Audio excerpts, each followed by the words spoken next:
ফারিয়া কর্তৃক আয়োজিত দ্বিবার্ষিক নির্বাচনে আর সকাল দুপুর 12টা থেকে দুপুর 1:30টা পর্যন্ত ভোট গণনা হয়েছে।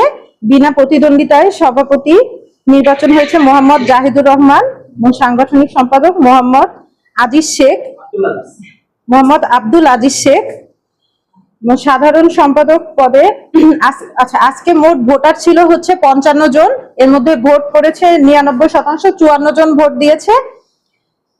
সাধারণ সম্পাদক পদে মোহাম্মদ আব্দুল্লাহ এবং মামুনের মধ্যে মোহাম্মদ মামুন সাহেব পেয়েছেন 28 ভোট এবং মোহাম্মদ আব্দুল্লাহ পেয়েছে 26 ভোট।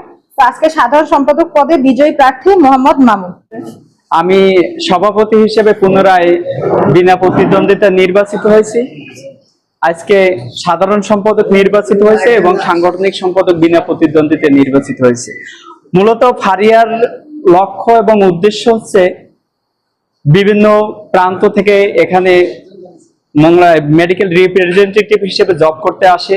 তাদের সুবিধা অসুবিধা অন্যায়ভাবে তাদের উপরে অনেক হ্যারাস করে, অনেকভাবে ক্ষতিগ্রস্ত হয়। অনেকের টাকা গ্রামগঞ্জে টাকা পয়সা অনেক সময় লেনদেন বা সমস্যা হয়, এগুলো সমাধান